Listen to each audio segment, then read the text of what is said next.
नमस्कार मित्रों, मैं विकास वर्धन आज पुनः आप लोगों के समक्ष एक नई कहानी लेकर उपस्थित हुआ हूँ।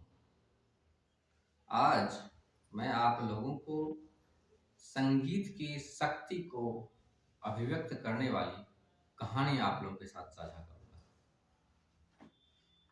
एक बार इटली के लोगों ने भारत के संगीतज्ञ ओंकार नाथ ठाकुर को आमंत्रित किया। उन्होंने कहा कि आप हमारे देश के प्रसिद्ध संगीतकार हैं और चूंकि हम लोग विदेश में रहते हैं, इटली में हैं, तो हम भारत जाकर नहीं सुन पाते हैं। तो आपसे निवेदन है कि आप एक बार इटली आएं और यहाँ आकर अपने संगीत का प्रदर्शन करें। पंडित ओंकारनाथ ठाकुर ने उन लोगों का निमंत्रण स्वीकार किया। इटली गए, वहाँ उन्होंने संगीत बजाया, लोग काफी प्रभावित हुए।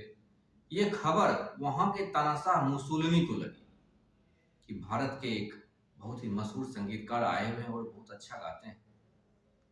तो उन्होंने रात्रि के डिनर पे ओंकारनाथ ठाकुर को आमंत्रित किया। पंडित ओंकारनाथ ठाकुर पहुंचे रात्रि भोज में। भोजन के दरमियान मुसोलिनी ने उनसे पूछा कि मैंने सुना है कि आपके जो भगवान कृष्ण हैं, वह जब बांसुरी बजाते थे तो गायें अपने आप उनके पास आ जाती थी। क्या सच में संगीत में इतनी शक्ति होती है, इतना प्रभाव होता है संगीत में? उस वक्त पंडित ओंकारनाथ खाना खा रहे थे और उन्होंने कुछ जवाब नहीं दिया। खाना पूरा कंप्लीट किया, खाना खा लिया, हाथ मुंह पोछे। उसके बाद उन्होंने कहा कि आप 10 कप लाइए, उसमें पानी भरकर लाइए।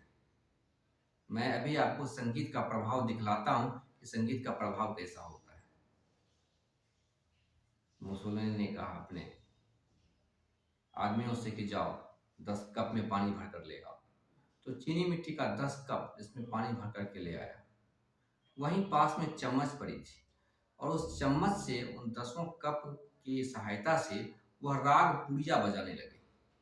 राग पुड़िया बजाने लगे तो बजाते बजाते जो डाइनिंग टेबल पे मुसोलिनी और भी लोग थे, उन सबको ऐसी नींद आई, जबकि मुसोलिनी को इंसोमेनिया की बीमारी थी। इंसोमेनिया की बीमारी में नींद नहीं आती है, बहुत कम आती है। तो मुसोलिनी का सिर टकराया अचानक टेबल पे, फिर भी उसकी नींद ना खुली और जब तक वो राग पुड़िया बजाते रहे तब तक उनके सारे साथी और मुसोलिनी सब सो गए। जब उन्होंने बजाना बंद किया तब जाकर उनकी नींद खुली। तब पंडित ओंकारनाथ ने कहा कि देखा आपने संगीत का कमाल? बोला हाँ, यह तो सच में चमत्कार हो गया। मुझे तो इंसोमेनिया की बीमारी है और बिना टेबलेट खाए मुझे नींद आती ही नहीं है, और इस संगीत को सुनते ही मुझे नींद आ गई। उसके बाद बहुत सारे प्रलोभन दिए पंडित ओंकारनाथ को कि मैं बहुत बड़ा ओहदा आपको दूंगा, आप यहीं रह जाइए, बहुत बड़ा मकान दूंगा, बहुत पैसे दूंगा, आप इटली में ही रुक जाइए।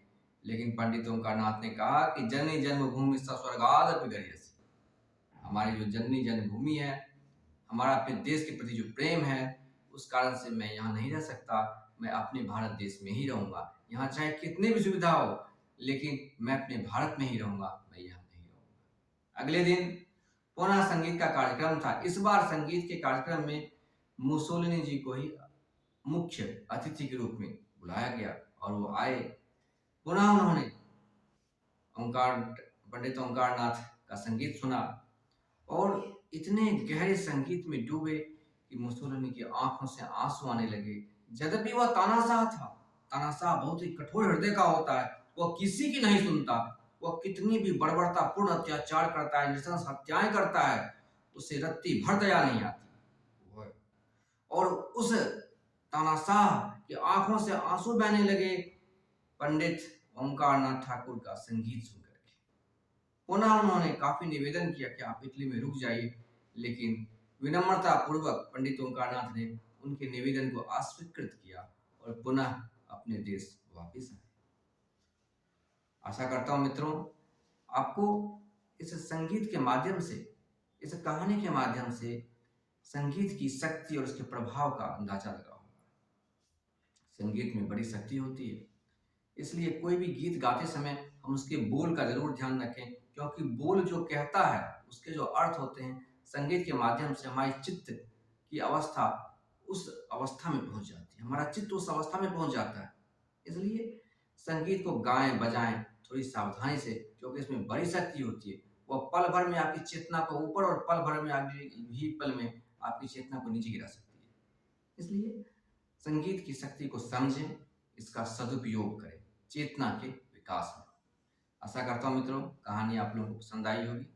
कहानी पसंद आए तो चैनल को सब्सक्राइब करें, लाइक करें और अपने मित्रों के साथ शेयर करें। बहुत बहुत धन्यवाद।